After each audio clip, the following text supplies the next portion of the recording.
Vitamin D की कमी मतलब शरीर में पर्याप्त मात्रा में विटामिन डी नहीं मिलना, ना वो धूप से मिल रहा है, ना भोजन से मिल रहा है और ना ही सप्लीमेंट से। इसी को हम कहते हैं विटामिन डी डिफिशियंसी। इससे शरीर में कैल्शियम और फास्फोरस को ठीक से एब्जॉर्प्शन नहीं हो पाता, जिससे हड्डियां, दांत, मसल और इम्यून सिस्टम हमारा प्रभावित होता है। तो सबसे पहले सिम्टम्स की बात करते हैं। विटामिन डी की कमी से क्या क्या होगा? हड्डियों में दर्द और वीकनेस। विटामिन डी की कमी से कैल्शियम को शरीर में एब्जॉर्प्शन नहीं मिल रहा है, जिसकी कमी से आपके बैकबोन, पीठ में, कमर, जोड़ों में और लेग्स में दर्द होता है। हल्का चोट लगने पे हड्डी आपकी फ्रैक्चर हो जाती है। ये आपके स्टार्टिंग के सिम्टम्स हैं, जिससे आपको पता चल जाएगा कि विटामिन डी का स्तर कम है। दूसरा है मसल्स में पेन और अकड़न, यानी कि सुबह उठते ही समय आपको अकड़न बॉडी में लगेगी। हल्का काम करने पे आपको थकान लगेगा। पैरों में भारीपन या कपकपी जैसा फील होगा।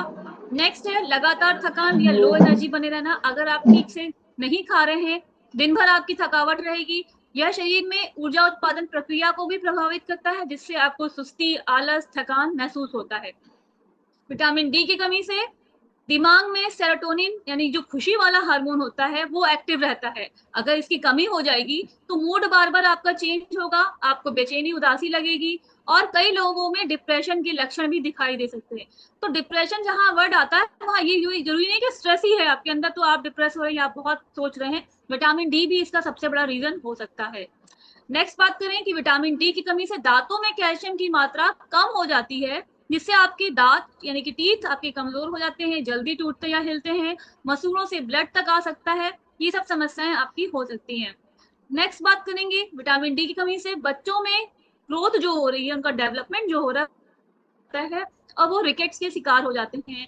इसलिए अगर बच्चों में विटामिन डी की कमी है तो पैरों में टेढ़ापन, सिर का आकार बड़ा और ग्रोथ धीमी होने लगती है। इसे रिकेट्स कहा जाता है।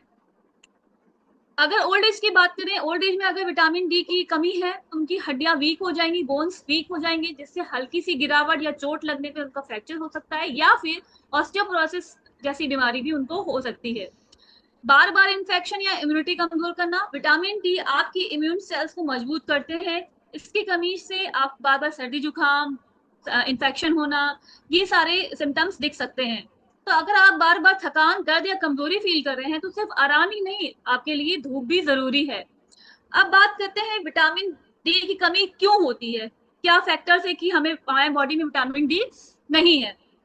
जैसा कि मैंने बताया कि आजकल की जो लाइफस्टाइल है बहुत भागदौड़ वाली है। लोग इंडोर ज्यादा हो गए हैं, आउटडोर कम रहते हैं। तो ज्यादातर लोग दिन भर घर